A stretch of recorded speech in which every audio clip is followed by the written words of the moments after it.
Assalamualaikum warahmatullahi wabarakatuh, pemirsa TVRI Jambi dimanapun Anda berada. Senang sekali saya Mawaddah Warahmah kembali menjumpai Anda dalam program acara Hidup Sehat, yang mana program acara Hidup Sehat akan menambah wawasan Anda seputar dunia kesehatan.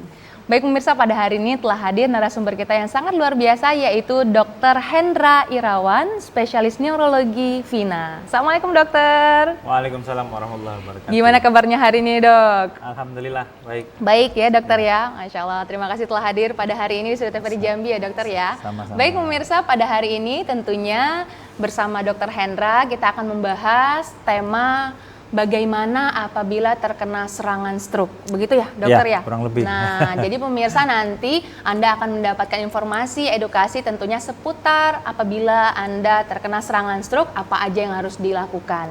Nah, sebelumnya pasti pemirsa ingin tahu nih, siapa sih narasumber kita pada hari ini? Tentunya spesialis neurologi, dan saya kepengen tahu nih dokter, apa ini Vina nih dokter? Saya tadi salah takut sebut nih, apakah beneran Vina atau Vina, dan juga spesialis neurologi, yang sebelumnya juga spesialis saraf ya harusnya ya dokter? Iya. Silakan dokter dijelaskan selayang pandang tentang dokter Hendra, dipersilakan. Jadi spesialis neurologi dulunya memang dikenal dengan nama spesialis saraf. Nah, namun sekarang nomenklaturnya berubah menjadi SPN, spesialis neurologi. Nah, kebetulan saya ada Vinanya, itu adalah salah satu subspesialis dari neurologi, yaitu neurointervensi. Jadi Vina itu Fellowship of Interventional Neurology of ASEAN. Oh, jadi, ternyata singkatan begitu ya dokter. Dan itu adalah bagian lebih menjurus ke tindakan-tindakan neurologi yang berkaitan dengan kateterisasi. Jadi untuk tindakan DSA, trombektomi atau penyedotan pembuluh darah sumbatan, kalau pasien-pasien stroke itu bisa penyumbat sumbatannya kita sedot, ataupun untuk pasien-pasien perdarahan yang tanpa perlu operasi mungkin bisa kita sumbat sumber perdarahannya, namanya coiling. Pokoknya berbahas tentang saraf di otak. Ya, DSA tadi ini apa nih dokter? Karena saya nggak tahu nih singkatan apa DSA nih tadi. Ya, DSA itu digital subsection angiography, atau kalau bahasa ininya sih kateterisasi. Yang biasa orang dengar itu kateter jantung ya. Nah, itu mungkin udah pada kenal. Nah, ini kita bisa kateternya sama, kurang lebih tindakannya persis, cuma bedanya kalau jantung ke jantung, kalau kita ke otak. Dan bisa juga di saraf tulang belakang juga bisa. Nah, itu juga bisa bermanfaat untuk pasien-pasien, terutama pasien stroke. Ternyata lebih detail lagi ya dokter ya, subspesialis istilahnya tadi kalau untuk Vina itu ya dokter ya. Ya, baik pemirsa, Anda juga bisa bergabung bersama kami apabila Anda memiliki pertanyaan seputar stroke atau seputaran saraf, boleh juga silakan hubungi kami melalui line telepon di nomor 0811 7433 133, 0811 7433 133. Tentunya pertanyaan Anda akan langsung dijawab oleh narasumber kita, yaitu Dr. Hendra, spesialis neurologi. Baik dokter, membahas tentang tema kita pada hari ini dokter. Menarik nih dokter, karena stroke ini adalah sebuah penyakit yang sudah sering ya disebut-sebut bagi orang awam. Wah, ini nih stroke, ini ya kena stroke nih. Nah, sebelumnya bisa mungkin diberikan edukasi kepada pemirsa, sesungguhnya apa ini penyakit stroke ini dokter? Dipersilakan dokter untuk dijelaskan. Ya, stroke. Jadi kalau kita bicara stroke, mungkin boleh dibilang hampir semua udah pada kenal, udah pada tahu, tapi tahu namun suka diabaikan. Benar dokter. Kenapa? Mungkin boleh nanti berkoreksi diri. Iya, benar. Mungkin banyak faktor resiko yang tahu tapi tetap masih dianggap cuek. Iya, benar dokter. Ya. Jadi stroke itu adalah suatu penyakit yang kejadiannya mendadak. Jadi mendadak ini misal kita lagi duduk, tahu-tahu menjadi lemah, ataupun dari berjalan tahu-tahu jatuh ya, atau mungkin tidur tahu-tahu ditemukan keluarga udah ngorok, nggak sadar lagi. Jadi adalah suatu kejadian yang mendadak, itu bisa mengenai otak, saraf tulang belakang ataupun retina, dan gejalanya bermacam-macam sekali. Dia bisa berupa lemah badannya sebelah sesisi, tangan dan kaki, kemudian ataupun hanya kebas-kebas saja, kesemutan. Gejala lain bisa ngomongnya cadel. Oh, itu juga berpengaruh ke situ. Bisa hampir dikatakan itu serangan gejala stroke gitu. Yang langsung, yang kejadiannya mendadak ya. Mendadak ya. Nah, kemudian bisa gejala lain adalah nyeri kepala hebat, ataupun pusing berputar yang saat itu baru muncul, mendadak juga.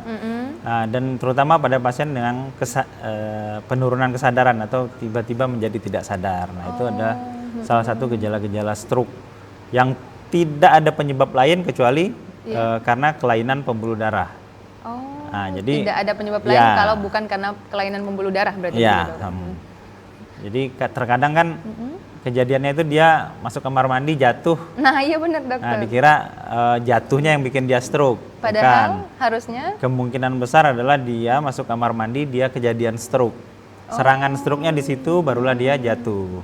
Berarti bukan karena sering sekali nih awam orang-orang bilang, oh ini jatuh karena jatuh dia jadinya stroke. Ternyata terbalik dokter ya. Dia sudah ada indikasi terkena stroke itu tadi sehingga makanya dia jatuh. Jadi serangan stroke itu kan bisa berlangsung di mana saja, kapan saja. Nah, sebagian besar begitu kita evaluasi ternyata memang dia serangannya itu pas aja jadi kamar mandi. Ternyata kebetulan. Iya, kebetulan aja di bukan kamar karena mandi. dia kepleset.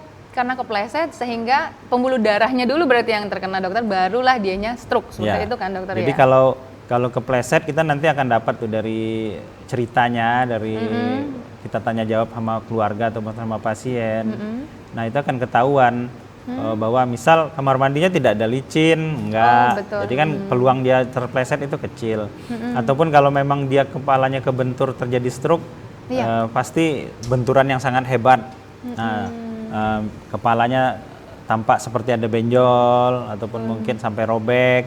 Nah, tapi tetap nanti dari pemeriksaan penunjang seperti CT scan kepala ataupun pemeriksaan MRI kepala itu akan jelas kelihatan bahwa ini adalah suatu serangan stroke atau ini adalah suatu kejadian trauma. Jadi kalau kebentur jadi lemah itu kemungkinan adalah trauma kepala.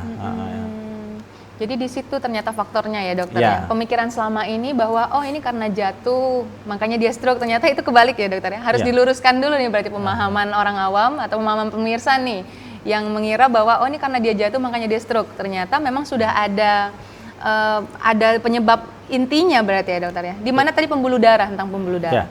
Membahas tentang pembuluh darah ini berarti kita akan erat kaitannya dengan hipertensi nih dokter. Ini apa benar atau seperti apa nih dokter? Kalau misalnya tentang tensi nih. Ini saya nih secara awam banget nih nanya nih dokter ya.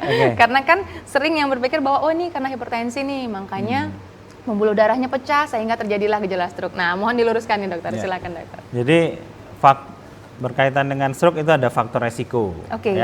Faktor resikonya salah satunya hipertensi tadi, darah tinggi. Jadi faktor resiko stroke ini sebenarnya ada dua. Ada yang bisa dimodifikasi dan ada yang tidak bisa dimodifikasi. Nah, kalau tidak bisa dimodifikasi tentunya ini adalah kita harus berdoa terus. Mudah-mudahan terhindar. Tuhan karena kan udah nggak bisa diapa-apain, namanya juga tidak bisa dimodifikasi. Salah satunya adalah usia. Jadi kalau dulu usia stroke itu di atas 65 tahun. Namun sekarang dari data yang ada itu usia stroke di atas 55 tahun. Dan bahkan sekarang kita banyak rawat yang usia stroke itu sekitar 40 tahunan. Jadi di rumah sakit ini banyak yang dirawat usia stroke di usia 40-an. Terjadi pergeseran ternyata ya dokter ya. Apa sebabnya nih dokter kira-kira? Ya itu faktor resiko yang tidak bisa bisa dimodifikasi ini kayaknya nanti ya. Nah, kemudian jenis kelamin. Berpengaruh ya dokter ya? Jenis kelamin juga adalah. Gimana nih, laki-laki atau perempuan ya dokter? Saya ketar-ketir nih dengarnya dokter. Gimana kira-kira, apakah karena ibu-ibu yang sering marah bakalan sering akan duluan terkena stroke atau seperti apa nih dokter? Ya, jenis kelamin adalah salah satu faktor resiko stroke yang tidak dapat dimodifikasi. Jadi tidak tentu jadi juga. Itu kodrat ya sudah ya. Baik, nah, dokter. Dulu laki-laki lebih beresiko terkena serangan stroke. Karena banyak aktivitas mungkin seperti itu dokter? Mungkin. Nah, namun sekarang dari data yang ada dan jurnal yang ada itu menyatakan bahwa wanita itu lebih tinggi kejadian stroke-nya dibandingkan laki-laki, 60 banding 40. Bisa terjadi perbedaan dulu dan sekarang begitu ya dokter ternyata? Ini mungkin berkaitan dengan tentu saja kalau wanita itu ada hormonal dan tingkat stres ya. Jadi itu juga sangat mempengaruhi. Begitu, dokter. Kemudian pada wanita ada penggunaan obat-obat kontrasepsi salah satunya, itu adalah salah satu juga faktor resiko. Jadi kita sarankan untuk penggunaan obat kontrasepsi yang non hormonal. supaya tidak terjadi hal-hal yang tidak diinginkan tadi ya Iya. dokter ya. Kemudian faktor lain yaitu rasnya kebetulan negara kita Indonesia termasuk ras yang beresiko terkena serangan stroke. Oh, ras Iya, ya dokter iya. ternyata ya. Nah, yang perlu kita perhatikan tentu saja adalah faktor resiko yang bisa dimodifikasi. Baik. Nah, Seperti salah apa, satunya adalah tadi darah tinggi, hipertensi. Jadi terkadang kita tuh sudah tahu bahwa kita punya darah tinggi, namun merasa nggak ada keluhan atau merasa mengabaikan bahwa cuma 140 kok, gitu kan. Benar, Jadi dokter. mereka sudah tahu punya darah tinggi, tapi mereka suka menyangkal dan tidak mau minum obat. Nah, iya benar dokter. Nah, Dan juga ini, apalagi nih habis hari raya kurban nih dokter. Nah. Nah ini kan kalau untuk masalah tentang hipertensi kan konsumsi makanan akan sangat berpengaruh ya dokter ya. Oke, iya. Seperti yang dokter sampaikan tadi mungkin banyak yang mengabaikan, Iya. udah tahu hipertensi tapi ternyata masih juga mengkonsumsi makanan-makanan yang berat seperti itu ya dokter ya. Baik dokter, setelah ini mohon dijawab pertanyaan saya dokter, izin kita jeda iklan terlebih dahulu Oke. ya dokter ya. Baik pemirsa, tetaplah bersama kami akan kembali setelah pariwara berikut ini.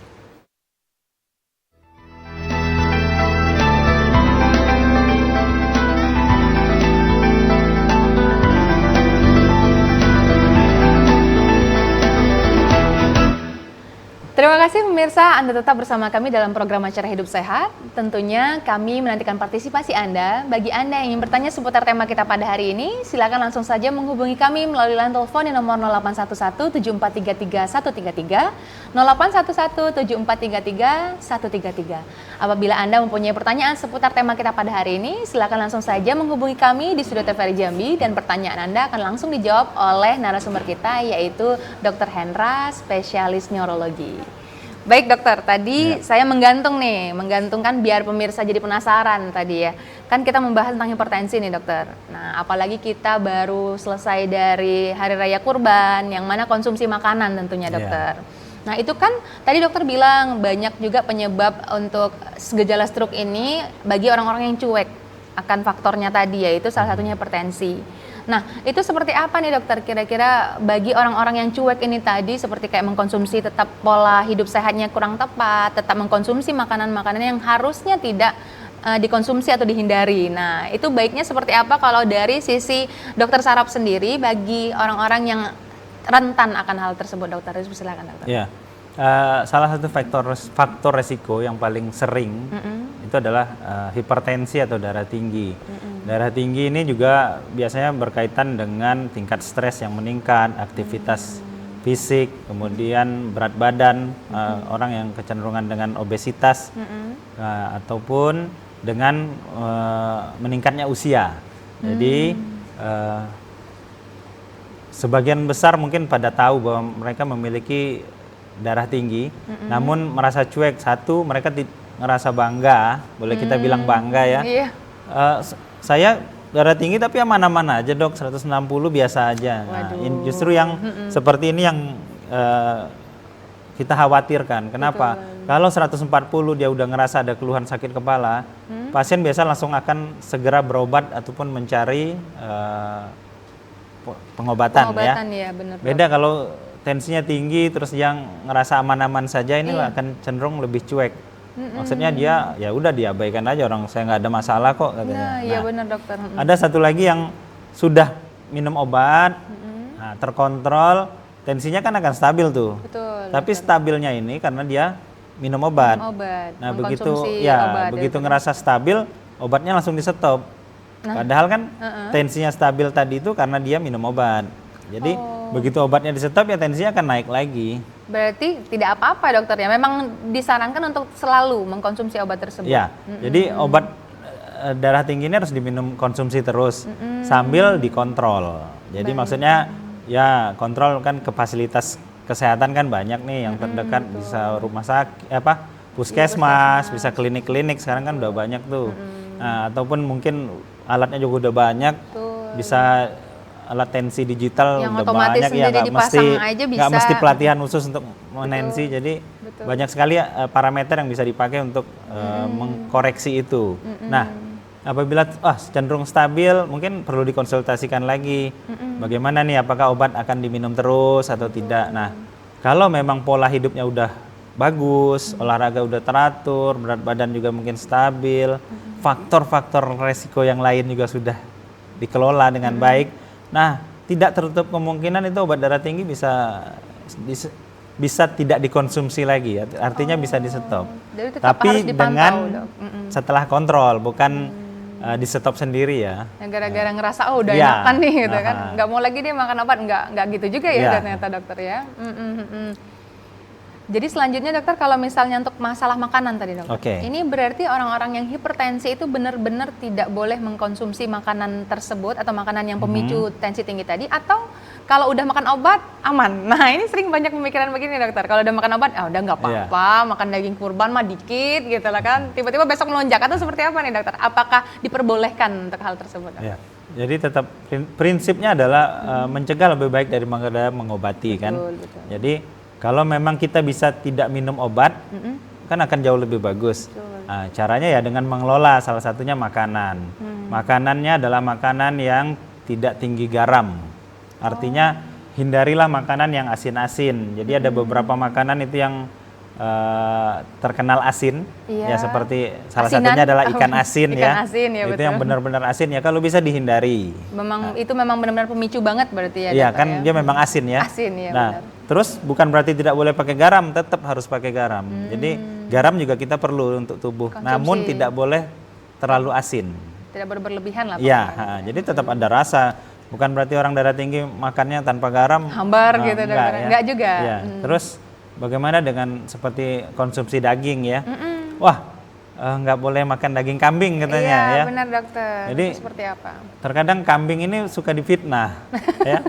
Secara lemak mungkin lebih rendah lemak kambing daripada sapi. Oke. Namun kalau makan kambing itu orang biasanya suka nafsuan, maksudnya biasa makan daging sapi sedikit, makan daging kambing bisa lebih banyak porsinya. Nah itu. Jadi kalau untuk darah tinggi sebenarnya nggak masalah untuk makan daging, tapi daging benar-benar daging. Artinya tetelannya enggak, lemak-lemaknya enggak, jeroannya hindari. Nah itu. Jadi dagingnya ya makan secukupnya, tapi memang betul-betul daging. Malahan sumber protein ya. Ya, gimana, jadi dokter, tetap. ya? Tapi kalau kayak lemak-lemaknya apanya itu ya itulah disingkirin aja lah kayak gitu. Itu yang sebaiknya tidak dikonsumsi memang ya dokter. Iya. Bagi orang yang sehat pun juga itu kurang baik ya dokter. Ya, begitu. Lebih baik kita menjaga. Daripada mengobati. Iya. Seperti itu, dokter. Baik dokter, kembali kepada tema kita nih dokter. Kita sudah tadi menjelaskan tentang apa itu stroke, seperti apa tadi faktor resikonya juga. Nah tadi kan temanya menarik banget nih dokter. Bagaimana apabila kita tiba-tiba terkena serangan stroke? Bukan kita tadi kata dokter ya. Apabila ada orang yang tiba-tiba terkena serangan stroke, seperti apa harusnya kita bertindak dan bagaimana seharusnya? Dipersilakan dokter. Ya, jadi bagaimana yang mesti kita lakukan jika mengenali ada gejala-gejala tanda-tanda stroke ya. Stroke itu adalah suatu kejadian yang mendadak. Jadi apabila dicurigai seperti yang saya sebut tadi, ngomongnya jadi berat, diajak ngomong nggak nyambung, ataupun diajak ngomong diam saja, badannya lemah sebelah, kesemutan sebelah tangan dan kaki satu sisi, ataupun jadi tiba-tiba nggak sadar, disertai dengan nyeri kepala hebat atau muntah. Nah, ini adalah dicurigai adalah suatu serangan stroke. Nah, pengobatan stroke itu adalah berkaitan dengan waktu. Kita kenal dengan golden time. Untuk stroke ada dua, ada stroke penyumbatan dan ada stroke perdarahan. Jadi untuk stroke penyumbatan itu ada waktu golden time-nya kurang dari 4,5 jam. 4,5 Sudah jam. diobatin. Sudah diobatin, berarti bukan 4,5 jam dibiarin gitu. Bukan. Jadi untuk stroke penyumbatan ini ada obat yang memang bisa diberikan lewat infus untuk memecah sumbatannya. Namun 4,5 jam itu obat sudah masuk. Artinya sebelum 4,5 jam itu pasien sudah nyampe di rumah sakit, sudah dilakukan tanya jawab, sudah dilakukan pemeriksaan darah, pemeriksaan CT scan Sudah kepala. ada tindakan lah ya, atau dari keluarga sudah dibawa ke iya. tempat yang profesional Iya. atau tempat seharusnya, kalau rumah Iya. sakit, klinik ataupun puskesmas begitu dokter. Saya nggak bilang itu, yang oke. jelas rumah sakit. Rumah sakit, Rumah lebih sakitnya tepatnya pun langsung yang ke rumah sakit. tentunya fasilitasnya cukup lengkap ya. Baik, dokter. Jadi kenapa? Karena kalau penanganannya perlu obat khusus dan perlu pemeriksaan CT scan minimal, MRI kepala lebih bagus. Dan ini tentunya bisa dijumpai di rumah sakit yang besar ya, yang fasilitasnya lengkap.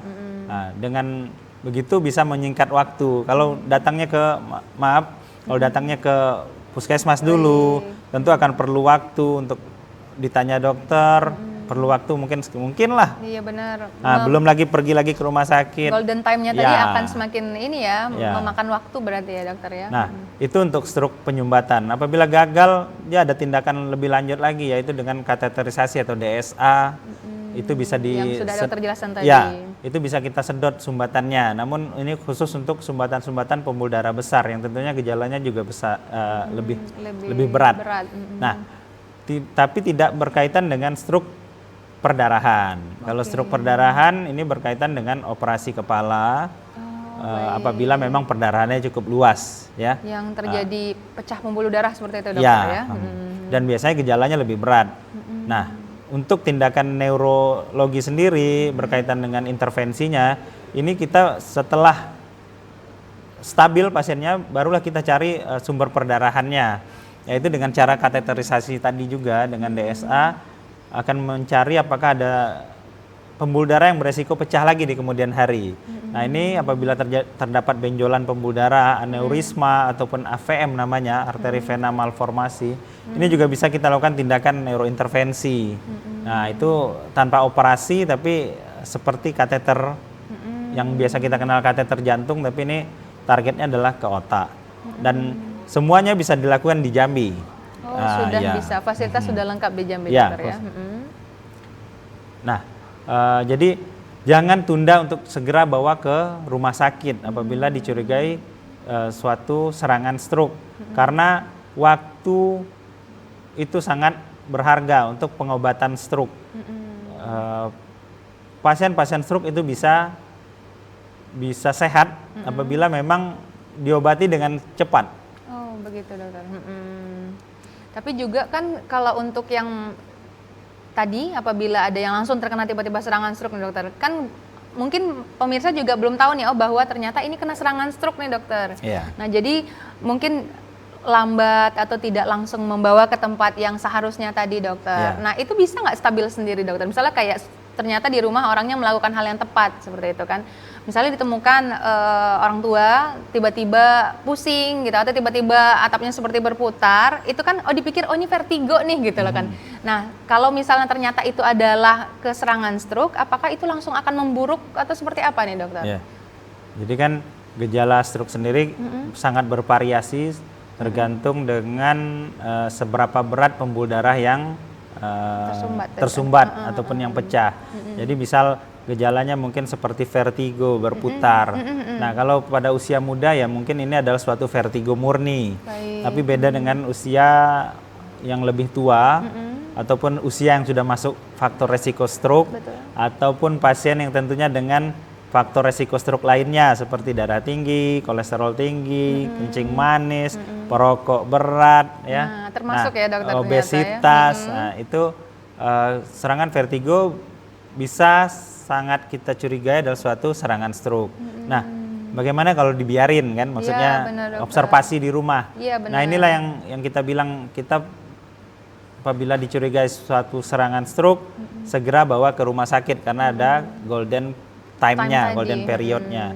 Nah, apakah di rumah tidak tertutup kemungkinan pasien bisa sehat? Ya, semua penyakit mungkin bisa sehat ya, tergantung derajatnya. Terkadang ada yang tidak diobatin pun juga sehat, tapi secara teorinya adalah segera bawa ke rumah sakit kalau dicurigai suatu serangan stroke.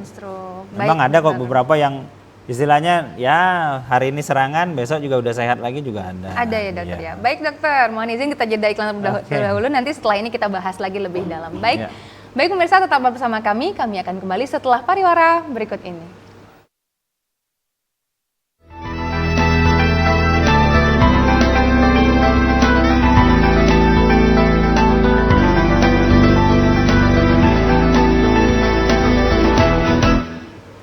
Terima kasih pemirsa, Anda tetap bersama kami dalam program acara Hidup Sehat. Tentunya masih dengan narasumber kita yaitu Dr. Hendra, yaitu merupakan seorang spesialis neurologi. Baik pemirsa, bagi Anda yang ingin bertanya seputar tema kita pada hari ini, silakan langsung saja bergabung menelpon ke Studio TVRI Jambi pada nomor 0811 7433 133, 0811 7433 133. Apabila Anda punya pertanyaan seputar stroke atau seputar tema kita pada hari ini, silakan langsung saja menghubungi kami di Studio TVRI Jambi. Baik dokter, tadi kita sudah membahas secara spesifik bagaimana apabila terjadi serangan stroke, apa yang harus dilakukan gitu loh dokter ya.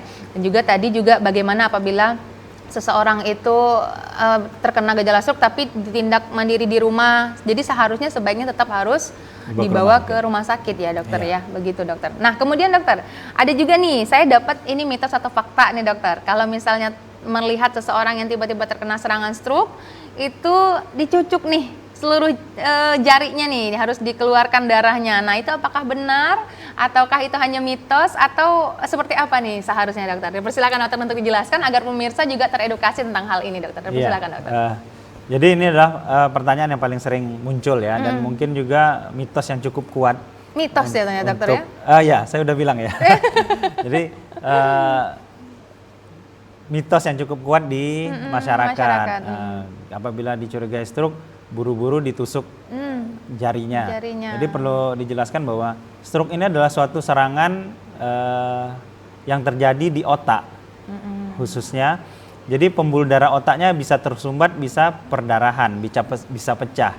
Jadi kalau mau dilakukan sesuatu itu adalah otaknya yang langsung segera diperbaiki. Artinya apabila ditusuk jari-jari tangan ini adalah sangat jauh dari lokasi kerusakannya, dan dengan ditusuk jarum, dikeluarkan darah, jarumnya nggak tahu dapat dari mana, ini malah bisa menimbulkan resiko penyakit yang lain. Salah satunya adalah tetanus ya. Mungkin apakah itu jarum pentul atau jarum ketemu di mana langsung ditusuk ke tangannya, ini bisa meresiko sumber infeksi baru. Jadi stroke-nya nggak terobati, namun malah bisa menyebabkan penyakit lain. Jadi sangat tidak disarankan, karena dari penelitiannya pun sampai hari ini tidak ada yang menyatakan hal tersebut adalah valid begitu ya dokter ya. Itu mitos ternyata pemirsa ya. Pemirsa, jadi agar bisa berhati-hati ke depan bahwa kalau apabila mendapati hal-hal yang telah dijelaskan oleh dokter tadi, itu langsung saja dibawa ke rumah sakit agar bisa langsung ditindaklanjuti dengan benar begitu ya dokter ya. Karena kan juga memang pemirsa ini atau banyak orang awam itu dokter hanya cukup dengan membaca Google dan sudah mendiagnosa diri sendiri nih dokter. Nah itu seperti apa saran dari dokter nih untuk hal beberapa diagnosa diri sendiri ini atau self diagnosis nih sering sekali nih terjadi dokter dalam penyakit apapun, bukan hanya penyakit hipertensi atau penyakit apapun itu. Bagaimana untuk masukan dari dokter sendiri? Ya, dengan canggihnya zaman sekarang, terkadang bukan mempercepat proses pengobatan, justru ngerasa ada yang ngerasa cuek, bahkan ada yang udah overthinking duluan, mereka buru-buru datang ke rumah sakit. Nah, untuk stroke sendiri variasinya banyak sekali. Ada yang memang serangannya di pembuluh darah kecil, ada yang serangannya di pembuluh darah besar, ada yang penyumbatan, ada yang perdarahan. Jadi memang sebaiknya dan seharusnya adalah apabila dicurigai suatu serangan stroke harus segera datang ke rumah sakit yang memiliki fasilitas yang lengkap. Kenapa? Karena kita sekali lagi saya katakan ada golden time-nya di sana, ada golden period-nya kurang dari 4,5 jam. Ini adalah waktu obat sudah harus dimasukkan apabila dicurigai suatu stroke penyumbatan. Itu ternyata dokter ya. Golden time itu memang harus dimanfaatkan dengan sebaik mungkin begitu ya dokter benar ya. Sekali. Karena memang kalau penyumbatan itu berarti dokter sangat berpengaruh nanti hasilnya kalau memang tidak langsung dibawa kepada rumah sakit yang tepat begitu ya dokter ya. Nah kemudian lanjutin dokter, saya penasaran dokter, kalau untuk seseorang yang sudah terkena stroke itu kenapa hanya kayak sebelah kanan saja atau sebelah kiri saja? Nah ini ada penyebabnya kenapa nih dokter? Boleh dijelaskan secara ilmiahnya dokter? Karena saya di sini juga edukasi juga untuk pemirsa kan, mau tahu kenapa kok hanya sebelah kiri atau sebelah kanan saja? Mohon dijelaskan dokter. Terkena sebelah sisi aja kiri atau kanan sebenarnya alhamdulillah ya. Oh, sebenarnya bisa dua-duanya gitu, dokter? Enggak, maksudnya kan alhamdulillah ya, cuma sebelah aja repot, apalagi kena dua-duanya ya. Iya, betul, Ya. dokter. Jadi secara ilmunya adalah stroke otak ini memang terdiri atas dua komponen. Ada otak lobus istilahnya, otak sebelah kiri dan otak sebelah kanan. Jadi memang apabila terkena salah satu otaknya itu bisa menyebabkan kelemahan salah satu tangan dan kaki. Nah, ini yang kalau kita lebih jelaskan bahwa yang terkena otak kiri, yang lemahnya itu akan terganggu adalah tangan dan kaki kanan. Oh, nah, ini yang, kebalikannya ya, yang dokter, kadang ya? kita jelaskan sampai berulang-ulang karena orang lemahnya sebelah kanan kok. Ya, memang otaknya yang terkena Kenanya itu berarti adalah sebelah otak kiri. sebelah kiri karena kabelnya itu memang menyilang. Oh, ada kabel linknya Ya, gitu ya, dokter. Sarafnya itu tadi. Jadi otak secara kalau kita lihat tengkorak ini bulat ya. Betul. Namun apabila dibuka itu otak itu ada dua, ada otak kiri dan otak kanan Iya. dan benar-benar terpisah oleh selaput. Tapi dia ada penghubungnya. Nah, jadi memang dia akan bersatu setelah otak besar, dia akan bersatu dengan batang otak. Betul. Nah, di situ. Jadi memang Ternyata seperti itu ya, Ya. dokter ya, penjelasan ilmiahnya. Jadi kalau misalnya yang di sebelah kanan dia ke kiri malah ternyata Ya. ini, dokter ya. Dan juga dokter, ada yang saya temukan, dokter, ini kan kalau sudah terkena stroke nih, itu lama gitu, dokter, atau bahkan tidak sembuh-sembuh, dokter. Nah, apakah ada kemungkinan kalau setelah terkena stroke ini akan sembuh dan tindakannya seperti apa saja nih, dokter? Mohon dijelaskan, dokter. ya. Jadi kalau terkena stroke, istilahnya maaf, berarti udah lewat tuh waktu Golden golden time-nya tadi. time-nya, ataupun mungkin sudah datang ke rumah sakit berobat setelah 2 hari atau 3 hari, artinya stroke-nya udah jadi. Betul. Nah, bagaimana selanjutnya ya? Kita harus kelola stroke-nya berarti akan jauh lebih komplit. Artinya mesti minum obat teratur, mesti terkontrol semua faktor resikonya. Tidak ada lagi istilahnya curi-curi. Artinya terkadang pasien stroke itu sudah tahu merokok tapi setelah Iya. stroke masih juga mau merokok. Benar. Ataupun darah tinggi namun tidak mau kontrol rutin minum obat. Dan ada obat-obat terkait stroke-nya yang harus diminum terus. Nah, ini pun harus dibantu juga dengan seperti bantuan dengan kalau kita pernah dengar itu fisioterapi, artinya tangan dan kaki yang lemahnya mesti digerakkan. Kemudian pasiennya mesti dibantu supaya semangatnya tetap bagus. Karena ada beberapa pasien stroke ini jatuh ke depresi, artinya yang tadinya dia gagah bisa kemana-mana, begitu dia kena serangan stroke dia jadi nggak bisa kemana-mana. Kena Nah, ini bisa mentalnya bikin juga down, ya, ya. down bisa. mentalnya. Jadi perlu komprehensif penatalaksanaannya, pengobatannya. Ya. Jadi ternyata dirangkai dengan fisioterapi juga kalau untuk yang telah terkena stroke Ya. tadi ya, dokter ya.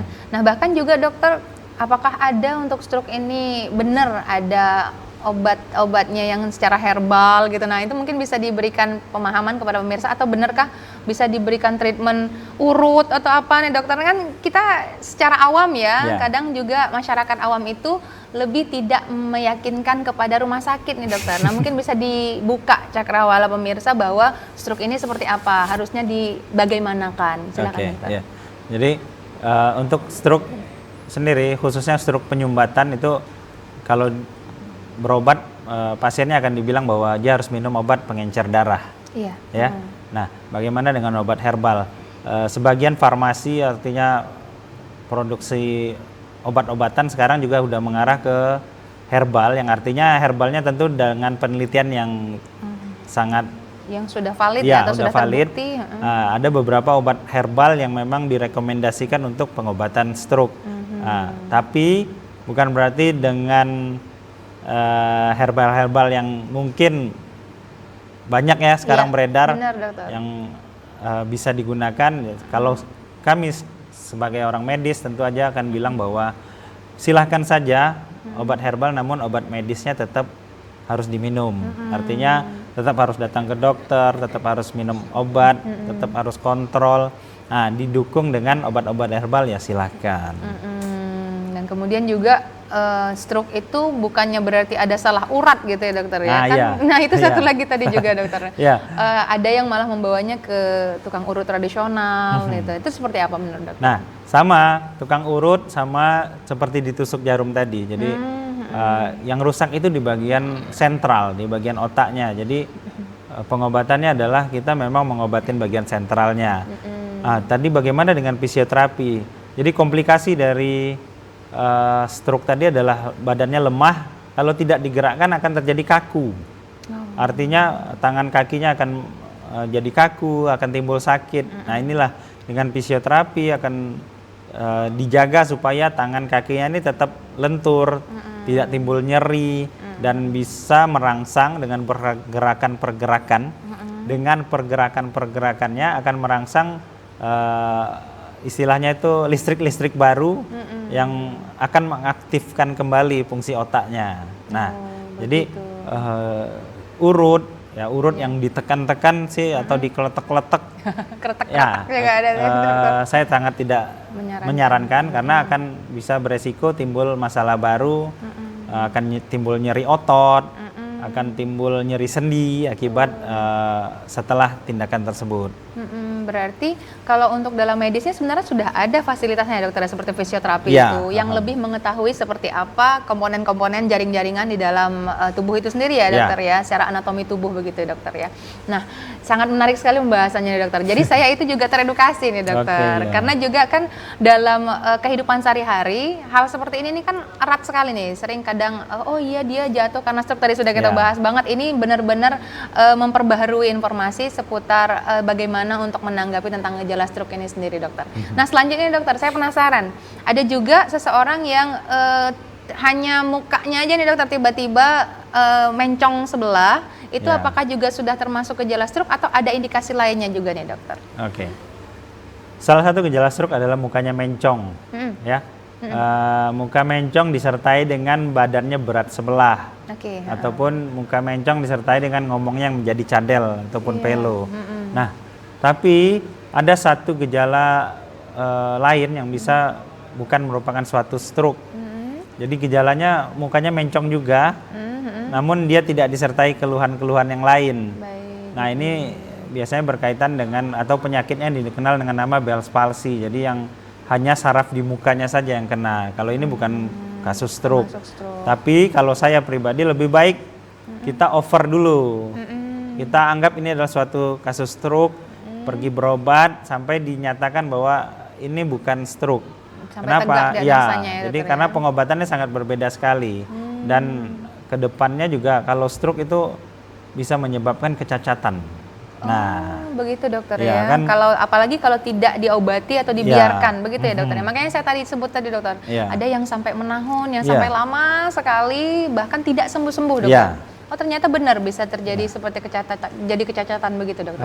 Stroke ini adalah salah satu merupakan penyebab kematian kedua di dunia dan penyebab kecacatan paling utama di dunia. Jadi masalahnya masalah dunia, bukan masalah Jambi aja ya dokter ya, berarti ya dunia gitu ya dokter.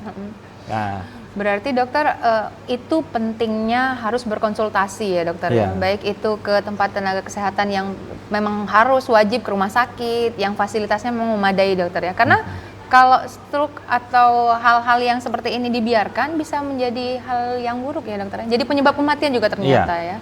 Nah jadi pemirsa juga harus aware akan hal ini ya ternyata dokter ya. Nah kemudian dokter tentang yang tadi juga dokter sudah ceritakan tentang pecah pembuluh darah. Kan kalau pecah pembuluh darah itu pasti di otak gitu ya dokter ya.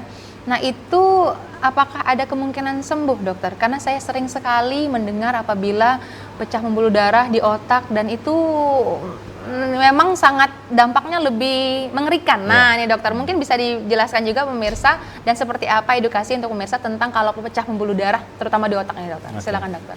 Jadi stroke yang pecah pembuluh darah ini biasa gejalanya akan jauh lebih berat. Pasien datang dengan tidak sadar. Nah tapi kalau penurunan kesadaran atau tidak sadar ini biasa keluarga tidak menunda nih, pasti langsung segera dibawa ke rumah sakit. Karena langsung tidak sadarkan diri gitu dokter. Jadi pasien yang nyeri kepala hebat, disertai dengan muntah ataupun langsung jadi tidak sadar. Nah, ini biasanya langsung segera dibawa ke rumah sakit dan sebagian besar adalah penyebabnya karena pecah pembuluh darah di otak. Nah, untuk pecah pembuluh darah di otak akan memberikan gejala yang cukup berat. Iya, dokter. Nah, jadi memang sebagian besar apabila tidak tertangani, artinya tidak terobati dengan baik, ini sangat bisa menyebabkan suatu kematian. Iya, itu tadi yang dokter sebutkan tadi ya, yang memang yang berat tadi, bahwa kalau gejala stroke yang bisa menyebabkan kematian itu di bagian ini, dokter ya. Tapi tidak tertutup kemungkinan juga bisa sehat, tergantung besarnya perdarahannya, jumlah perdarahannya, apakah perlu tindakan operasi segera. Yang terkadang begitu dengar kata-kata operasi ini pasien banyak langsung mundur, maksudnya ada beberapa yang mundur, maksudnya langsung cemas juga ya, dokter.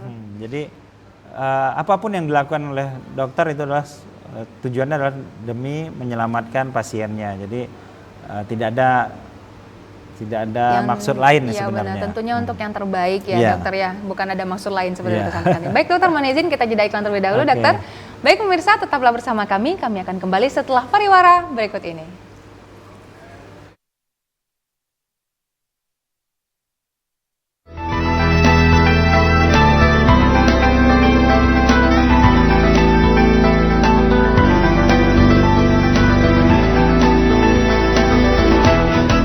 Terima kasih pemirsa, Anda tetap bersama kami dalam program acara Hidup Sehat, tentunya masih dengan narasumber kita yaitu Dr. Hendra Irawan, spesialis neurologi Vina. Baik dokter, tampaknya kita sudah berada di penghujung acara nih dokter, nggak terasa nih udah hampir 1 jam kita membahas tentang gejala stroke tadi dokter. Baik, kami mohon kesimpulannya untuk program acara kita pada hari ini, dipersilakan dokter. Stroke adalah suatu penyakit kegawat daruratan, jadi harus segera dibawa ke rumah sakit karena berkaitan sekali dengan golden time atau golden periodnya, di mana kita bisa mengobati di waktu yang sangat vital sekali. Jangan tunda untuk datang ke rumah sakit karena waktu sangat berharga untuk pasien-pasien stroke. Kemudian